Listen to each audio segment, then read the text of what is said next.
Hi, Alexey. Hi, how are you?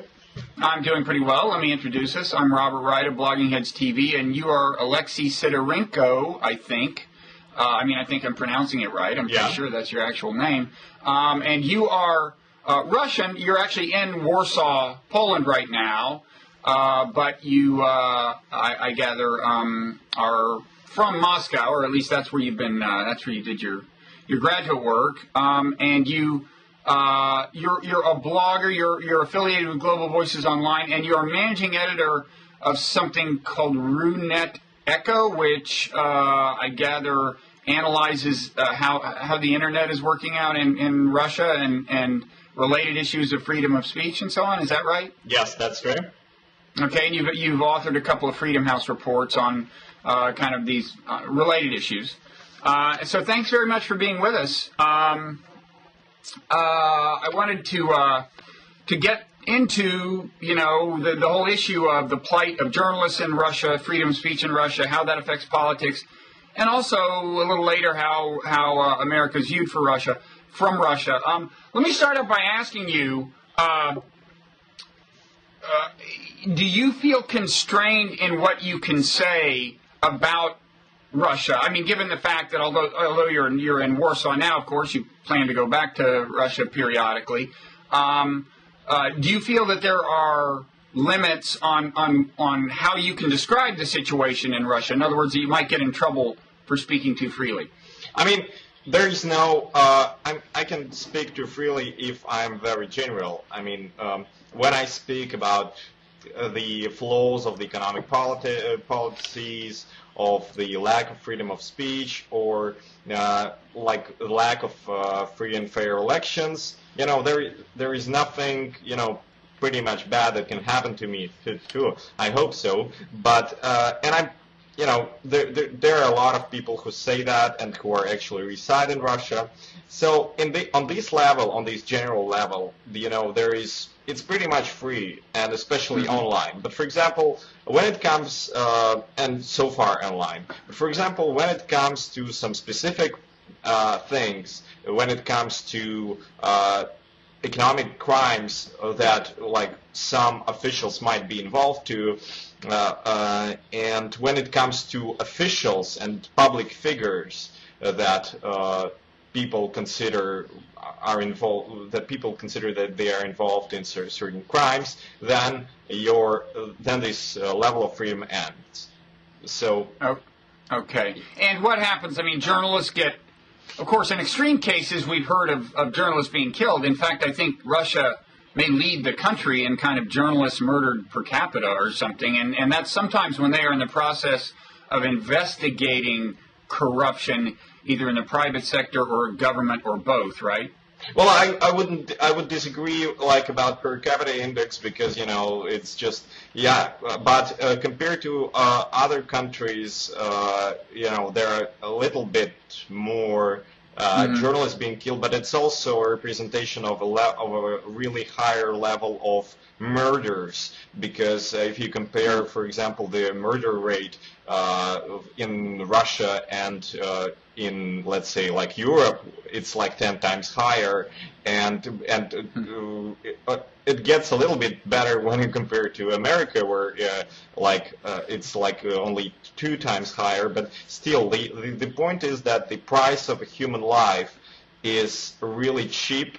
And the problem is that, for example, okay, someone doesn't like what you're writing about, and the point is not that kind of a government simply would, shoot everyone who writes something, but the point is, like, for example, if you get into the commercial or political interests of someone, sometimes it's much easier to simply order your assassination than doing anything else, because the system of legal prosecution, the system of investigation is on a pretty low level. And for example, this means that both the executors, like the people who might kill you or do whatever, like physical violence, and both their clients and like those people who order it, they will not be found. And we can see that with Politkovsky case, we can see it with Magnitsky case. And so it's like the issue of journalist freedom is a representation of like a bigger problem. It's the fall of basic human values like human life, and compare that there are like powerful political interest all gets involved, and that's what we actually receive at the end, and the low level of journalistic freedom that is constrained by these kind of single but still very chilling murders of public figures. Okay. Yeah. And then what else? What else does a journalist have to worry about aside from getting killed? I mean, is it that they will be sued for libel by the government? I mean, what action might the government take? If journalists or bloggers are too directed in their criticisms?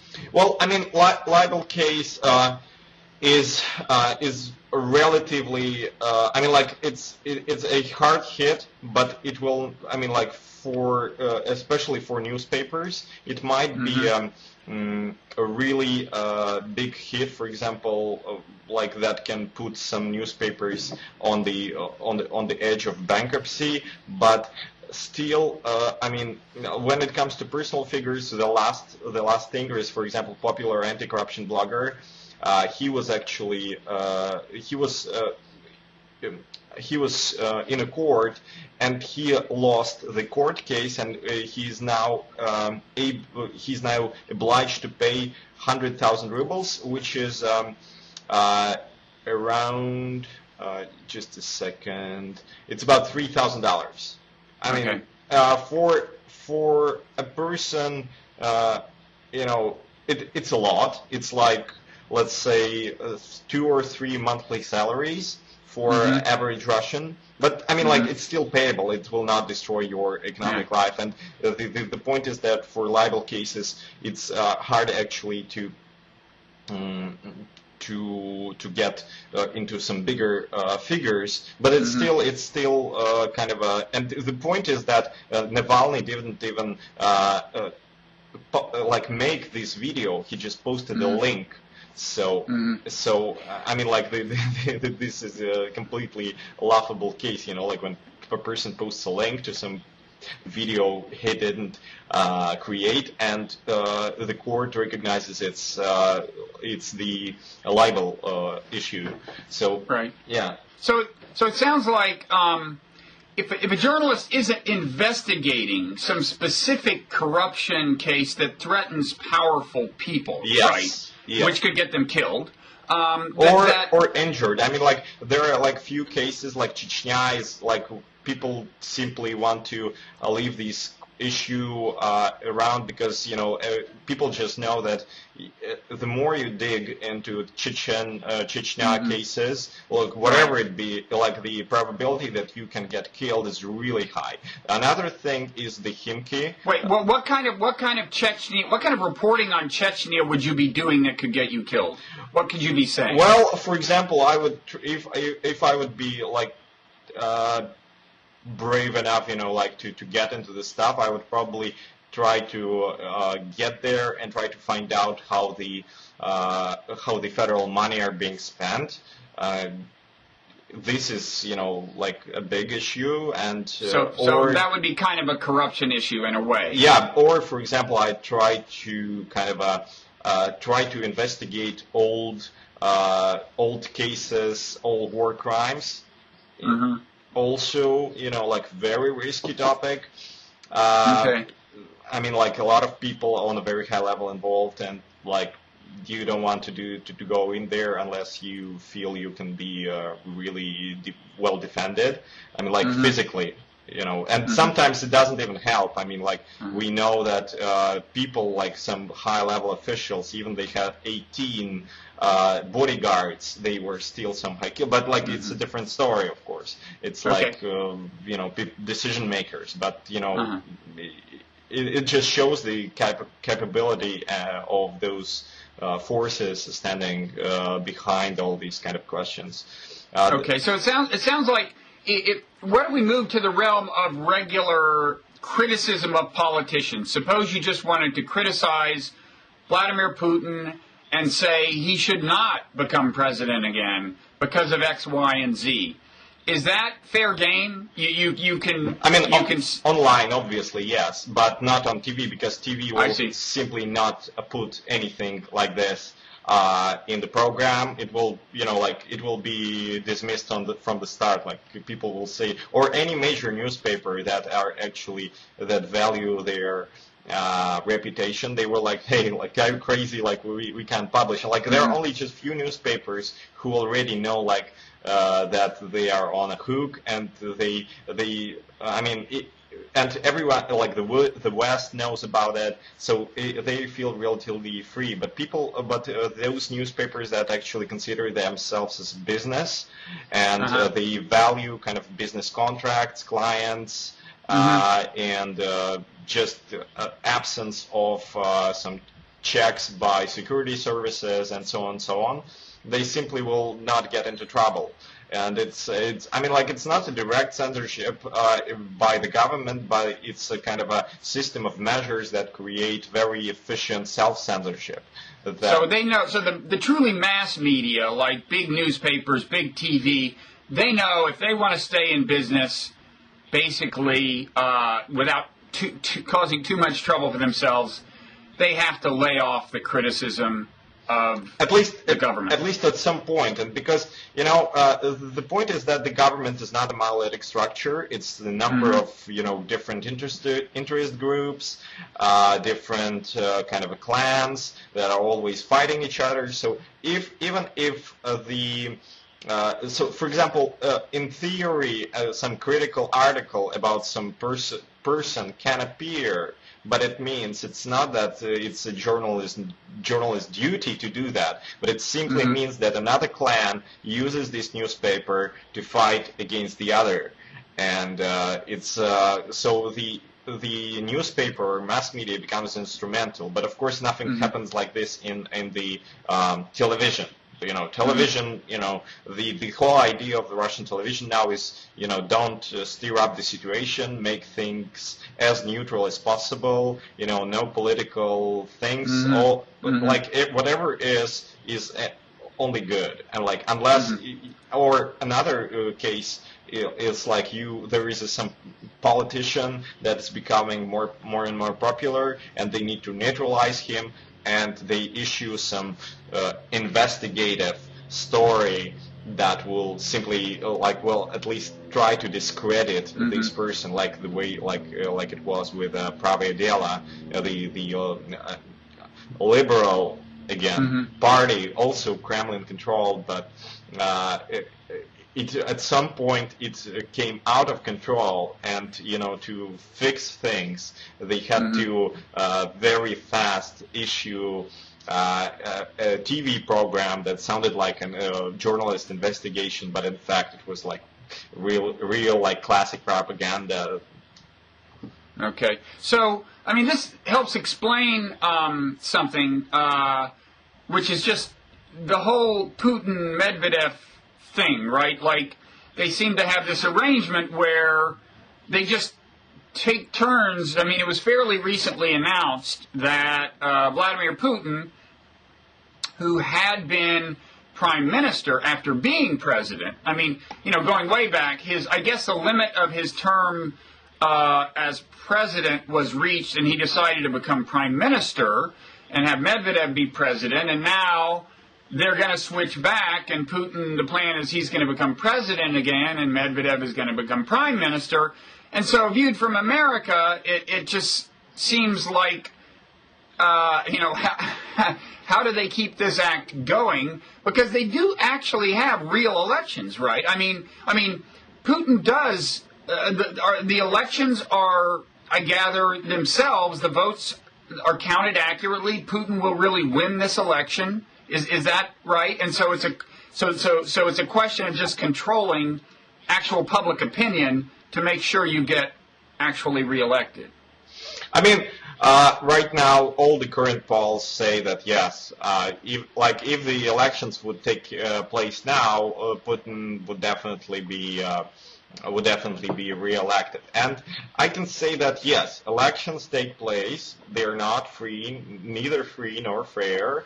Well, wait. Tell me what's not free or fair about the elections themselves. Well, the first, I mean, like it starts before the elections, and it starts in the election law, and it starts in the party law. I mean, like the point about the party law is that you can't register a party unless you have 50,000 votes. And for example, this summer there was this Parnas, the party that collected 44,000 votes, and a lot of them, not a lot of them, the Ministry of Justice said that 40 of them, or 40 of signatures out of 44,000, they were some wrong. And that was the legal case for not getting this party registered. So they invalidated all 44,000 signatures because 40 of them were dubious. Yes. Well, that's a tough bar. It's tough to collect. I mean, like hard to collect 44,000 valid signatures, I would think. But go ahead. And if you are not a party, it means you can't take part in the elections because throughout 2000s the political system was changed this way that you can participate only you can't be an independent deputy. You need to be a part of the party, and it was different at the beginning of 2000s. That what was changed, and that the whole system was significantly altered to remove any kind of a competition. So another case, if we go to the presidential election, it goes also like the presidential candidate can be proposed from one of the parties that is in the parliament.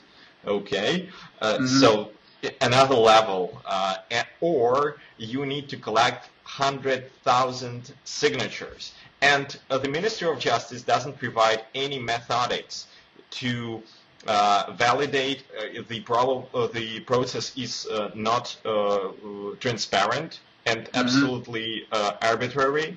So actually, I mean, like in this, and it's not, it's like in some vividly authoritarian countries, like there are no elections and that's it.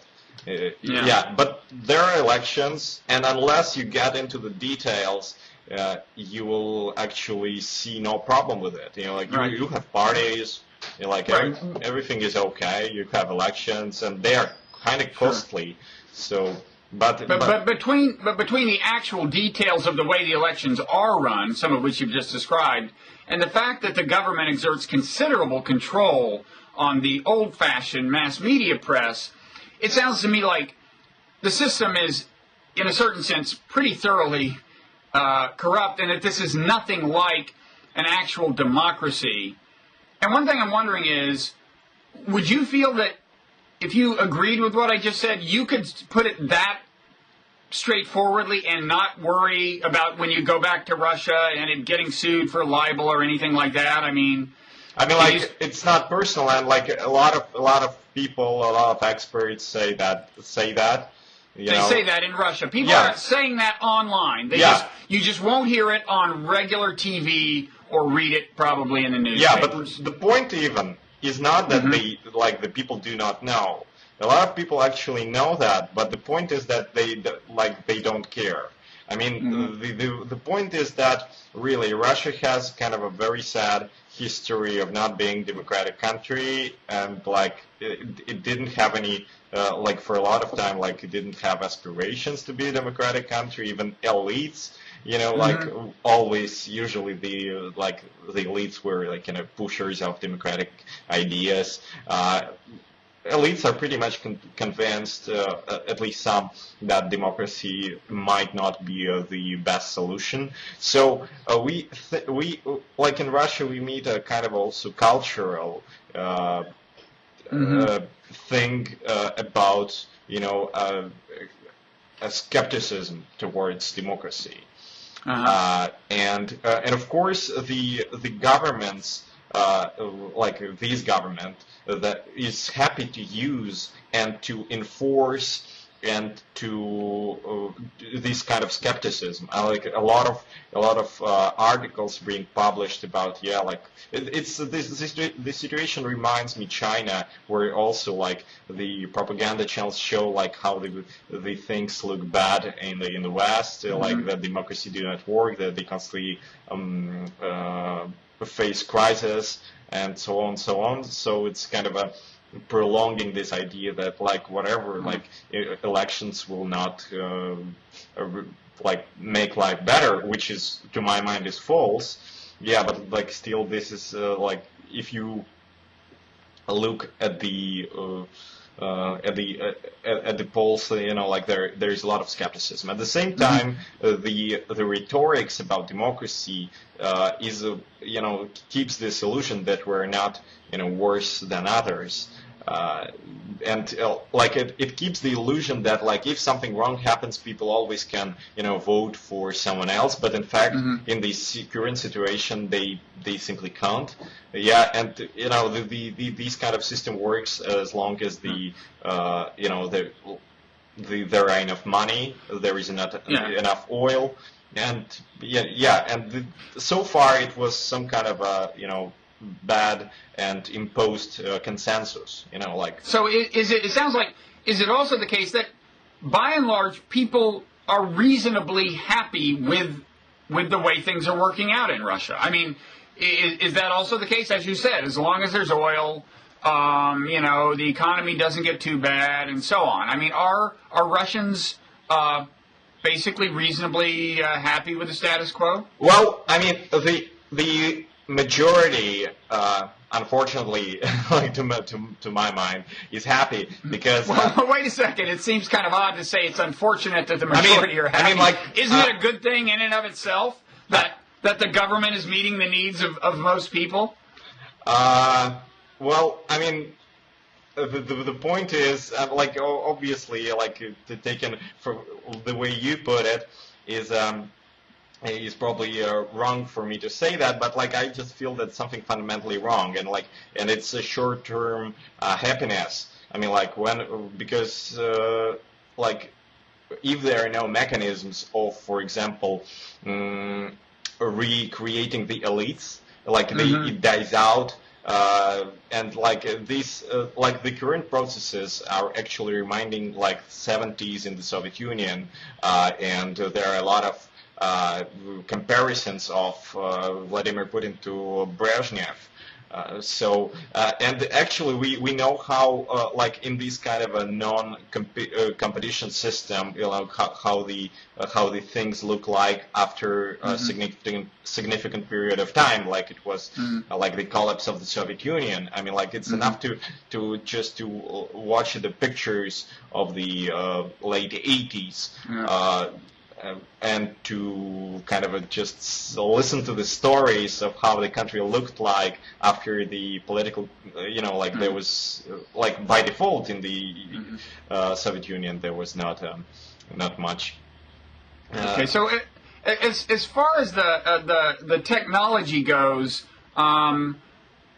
is it the case that you expect that the system will get freed up as the online media become more influential? I mean, in America, certainly, online media have become genuinely influential as more and more people have gotten broadband and so on. I mean, it sounds like the online media are relatively free in Russia, and the problem from your point of view is that they are not very powerful relative to newspapers and broadcast TV. Does it look as if that's going to change? Well, Internet penetration grows really fast. The last few weeks they noted 60 million of users in Russia, of Internet users in Russia, which is really very much different from 2007, when only 23% of the population used the Internet. Right now it's about 50%. I mean, like of the voters, let's say. and so, but at the same time, even there is a number of websites that can be more free and can present more not so controlled information. There's also a problem of gateways. For example, how do people start looking? What kind of websites do they attend? Do they browse? And sometimes, it doesn't really differ from from the official propaganda. I mean, this is kind of a broader issue that we face. But at the same time, with the spread of the internet and the free technologies, I mean, obviously, a lot of people can think much more people can think for themselves. And to my mind, it's actually it's being indicated in the polls throughout 2011. The support of the ruling party and both Medvedev and Putin still on a very high level, but it was declining throughout the year. And yes, and and even the situation is not that bad as it was in 2008 and 2009, economically, but still, there is something more different going on, and people just say that they don't see the change, and this is why they're losing confidence in the ruling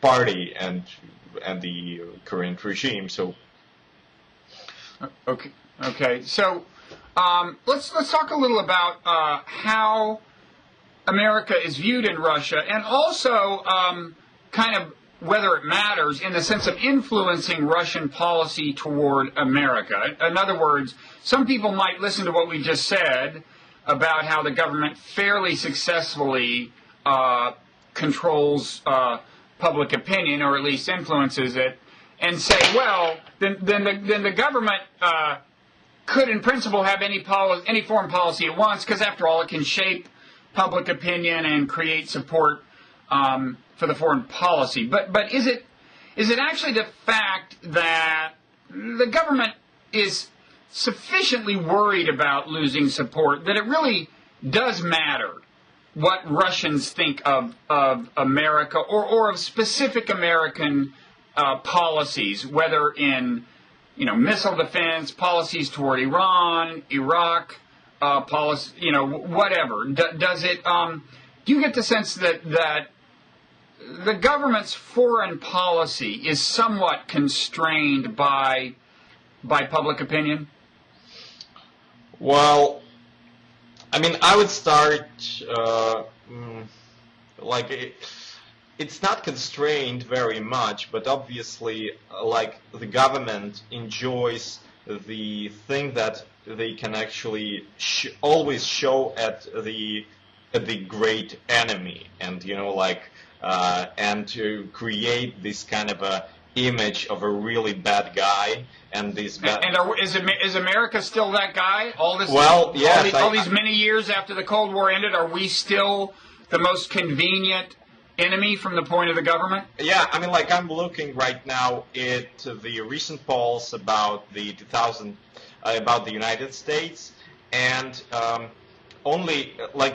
it's really interesting how this kind of stereotype is very it still exists. For example, 73% on February 2010 considered the United States as an aggressor that is willing to control all countries in the world. And in 2003, 7 years earlier, it was 75%. And only 8% consider United States as the defender of peace, democracy, and the order. I'm wondering, you don't happen to know if the 2003 poll was taken? That was the year that we invaded Iraq. Do you have the exact month that the poll was taken? It was February 2003. So we were gearing up for the invasion, but had not yet invaded. We invaded in March. Okay. Yeah, and I mean, the cases like Libya, for example, because people sometimes confuse. They don't, in general sense, they do not know all the story about the.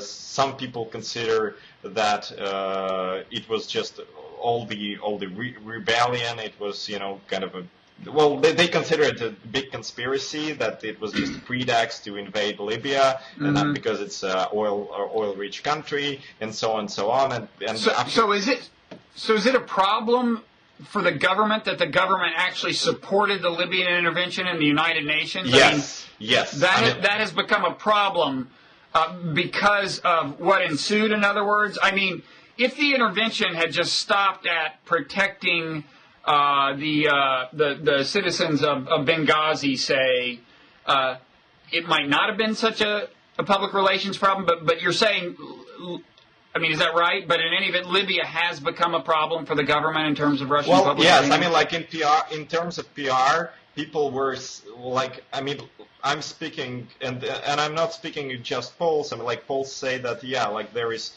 a lot of confusion about the decision not to veto the United Nations resolution, but a lot of people I know personally, and like, well, I would expect them to be kind of a more understanding, but they were like, well, like, why didn't they protect Gaddafi completely, you know, forgetting that he's a terrorist, he was a terrorist and a dictator? And there was, like, if you look at the reactions in the internet about the Gaddafi's death, and like there is a lot of uproar that it shouldn't be done this way, that Russia should do this. For example, when Russia and China, you know, vetoed the resolution on Syria, it was not very allowed, but still, like, those people who monitor this, they were like, of course they're like kind of a conservative, they were pretty happy, you know, like, because they considered, because there is this kind of some might say that it's a Stockholm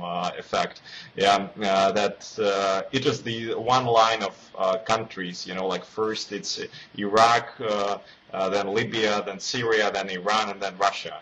So and they see that some kind of a general line in these. So wait, are you saying they think actually America might invade Russia? Yeah, at some point, a lot of people. I mean, like, I don't have polls that, you know, that someone actually asked them, but there are a lot of conspiracy theories, you know, like that. And does the government actually foster that kind of belief in order to maintain an external enemy, or I mean, is that? If you look, for example, at Nashi, it's pro-Kremlin youth movement, they have their kind of a most popular writer / philosopher, like Nikolai Starikov, and he's always pushing things like this. He's like, and I believe that he might be on the payroll. Of course, I can't prove that, but I mean, like, there are a number of philosophers or like publicists that push these ideas of, you know, like a big threat and, you know, like about a big conspiracy against Russia. So, of course, the official line, you know, like they say, no, Americans are friends, we have a restart, you know, everything is perfect. Yeah, but, I mean, at some point, these theories are alive, and for a lot of people, they're popular. But you can't, you know, put a direct link that there is some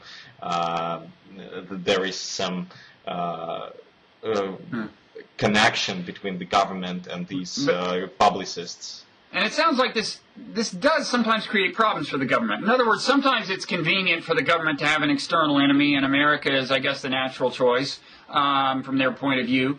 But at the same time, it sounds like this perception of America as the enemy has actually meant that the government paid a price for supporting the UN resolution on Libya, has paid a price in terms of domestic political opinion, right? It's created a little resistance, and so, I mean, first of all, is that right? The government... Yes, I would agree with this. And so, this idea of America as enemy complicates life for the government when, for whatever reason, the government actually wants to kind of do business with America in some sense. In other words, the Libyan resolution was kind of a concession to America that, and maybe the Arab states, that for whatever reason it found it in its interest to make. So it's kind of sounds like the government's got kind of a two-edged sword here with the the demonization of America. Yeah, obviously. I mean, I agree with you here. And for example, on one hand, it's really funny how it works out because even they had controlled media to kind of manage this damage made by, to my mind, it was okay decision. But I'm not here to judge. But the point is that they managed to kind of reduce it, but they couldn't the damage like for PR. But they could not contain it. Like the talks that we could prevent it, and by not saying it, are pretty much popular. So it sounds like even given this kind of domestic blowback from what the government did in Libya, even if the government thought it was the right thing to do to sign on to some UN resolution for intervention in Syria, or even really considerably stronger measures towards Syria, it sounds like there's kind of no way that's going to happen, right? I mean, just because of domestic political opinion, that's not a realistic option. When it comes to Syria, it's a little bit more than just political opinion, because even the comfortable thing for them in terms of foreign policy for the government is that obviously it is controlled, so they can actually even reduce it. But I guess for Syria it was I guess it was much deeper and didn't have anything to do with so much with the public opinion. I guess it's some kind of You mean the government just has a stronger relationship with Syria and with the Syrian regime, and still thinks the regime can survive, I guess. And because Gaddafi was not a kind of a comfortable partner or ally, and at some point they simply dismissed him as an actor. It sounds like, well, I was going to ask, if the Syrian regime, it did start to seem as if it was not going to survive, and the Russian government started thinking it was time to change its bet and maybe go along with some broader international effort to hasten the demise of the Syrian regime. It sounds like even then there would be a problem with public opinion in Russia. Yes. The government might hesitate. Obviously, there would be a problem. There would be a problem, and probably before the elections, it would play for the communists. Communists would definitely be much more anti-American. And before the elections, because it would be kind of a dangerous, but if I would need to count it in percent of votes, it would vote like 5% for the plus 5% for the communists, but it would not be a landslide. It would not be a kind of a thing that would change the game before the elections completely. And what about Iran? What is the in America? There's a fair amount of concern about Iran developing a nuclear weapon, and that's another case where getting Russia on board is a prerequisite for anything you do in the Security Council and the United Nations. How is Iran viewed at both the popular level and from the point of view of the government? Oh, well, unfortunately I can't produce right now an intelligent answer because I didn't analyze the polls about Iran. But there is at least to my mind, so I will reply not as an expert here, but as a person, as a regular person. I think that there is a lot of sympathy to Iran, and even, it considered to be also the country that is opposing this kind of whatever American aggression, global whatever. So. And there is no, even Russian bloggers, they don't care much about all these kind of crazy violations of human rights not aggression, but unjust prosecution against bloggers. It was I covered few. You mean in Iran? The thing. Yeah, in Iran. I mean, like few right. times, like because Russia has a very active ambassador from Iran, and he's like, and he really likes IT stuff. So, for example, the last time Google Office hosted Iranian ambassador, he was like, oh my God, no, really? And before that, he. The Iranian ambassador invited popular bloggers to the residence, and and they were speaking, like, about all these Western lies about the country, and that everything is actually perfect, and so on and so on. So, I mean, even for those people who think critically, I mean, like Iran is kind of successful in Russia in proposing an alternative view on the situation around it. Okay, this is all very interesting. One thing I'm wondering is, we said that the government has this kind of, you might say, natural ambivalence about the United States. In the one hand, it's sometimes in the government's interest to demonize the United States so that there's an external enemy, which always makes the people rally around the government. On the other hand, there are times when the government, it's in Russia's actual interest to do business with the United States, to do treaties and whatever else. I'm wondering if it were the case that the government, were more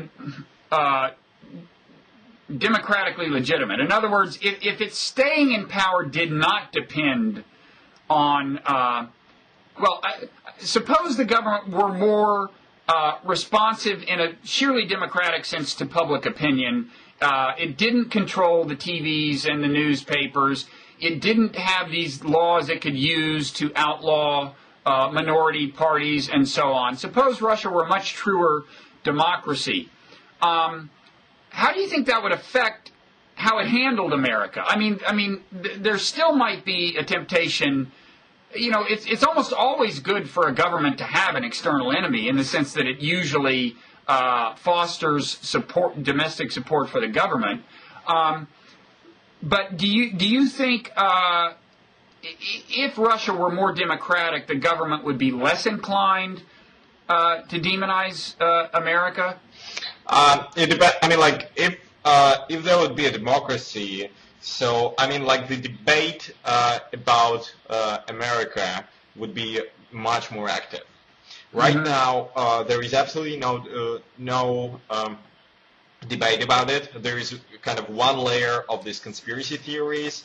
Another layer is of official, what diplomats say, and simply it goes this way, that, like, okay, we have a plan, we are doing something, and we have our own interests, and we're trying to find this way, and the mass media will serve this idea, and will just simply help us to give it to the public opinion. But for example, imagine we have a democracy.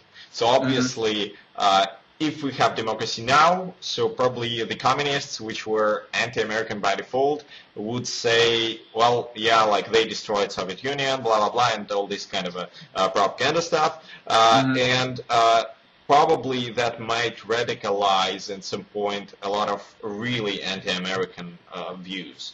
So, on the other hand, there would be definitely more voices that would say, like, America is actually bringing freedom, it's actually creating, it's bringing new standards, at least sometime when you, like, are you from the United States, or can I say you, or you can say me. Yes. Yeah, like, when you have a good president, not the one who ignores international treaties, but I'm not sure I remember one of those, but anyway, go ahead. Yeah. So the point is like, that there will be more debate in favor of America, but at the same time, given that still, like, a lot of people still are unhappy about the collapse of the Soviet Union, even they recognize the benefits of it. So there are still, in fact, at least for some years, if it would happen now, it might be even bigger anti-Americanism than under this certain rule, but at least it would be challenged. I mean, like, it would be constantly challenged, and even because I think that if there would be a democracy, that would probably communists come to power, at least for one term, because I believe in democratic transit, so probably after this, like the other guys would come, and but at least in the long run, it would be a more balanced, more intelligent opinion with less this kind of a crazy conspiracy theories and more balanced attitude towards what America is doing. Yeah, well, that's interesting. In America, the internet has certainly energized certain, conspiracy theorists. They're kind of out there on the internet and maybe have a certain kind of power that they didn't have before. So I know what you mean there. But I'm surprised to hear you say that right now, even online, there's not much kind of serious discussion among elites about Russia's foreign policy, it sounds like, right? I mean, serious debate among bloggers, scholars, and so on, really looking, as I understand what you're saying there's just not much of that online. So right now, there isn't a force that would counterbalance the kind of conspiracy theorists. I mean, right now, what I analyze, it's mostly domestic politics. Obviously, in terms of freedom of speech, domestic politics play a much more important role. And foreign policy is on the periphery, I would say, and it's also not because of the periphery, because there is a much less debate, much less confronting points of view about the foreign policy. Yeah. Okay. So, even, for example, a really real issue with the Georgian war, Russian-Georgian war. Even liberal bloggers that you would consider, that might have a different opinion. A lot of them, they were, let's go to war. They were pro-war. They were not that they were not pro-Georgian, well, which makes sense because they are citizens of Russia, but but they were simply kind of they liked this kind of a militaristic idea of of fighting with another country. Yeah, well, a lot of American liberals supported the Iraq War as well. Yeah, but so it sounds like, the government, it's on the one hand, it sounds like sometimes the government actually may work to tamp down the most kind of virulent forms of anti-Americanism. And it sounds like the government wants some anti-Americanism, but not too much. It looks this way. It looks this way, and the point is that they really want to control this anti-Americanism feeling. They have those propagandas that they use for different purposes. They want to turn it on, turn it off. But sometimes it simply plays a bad joke. When things, for example, there are a number of peaceful, really cool initiatives like Russian American, but because this kind of a conspiracy thinking infected all these kind of all the aspects of life, it's simply hard to invite people to Russian American initiatives because they're like, oh yes, there is something hidden, there's somewhere a catch there, and this is just it's just counter-effective, and because a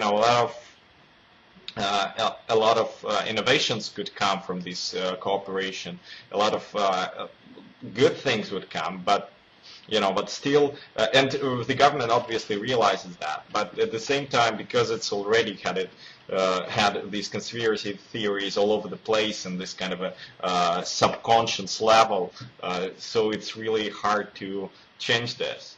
And I believe it's a kind of situation, it's kind of a dead-end situation. For now, let's hope there's progress. Well, thanks so much, Alexey. This has been very enlightening for me, and I hope for our viewers. And I also hope you'll come back not too long from now and talk with us some more. Tomorrow?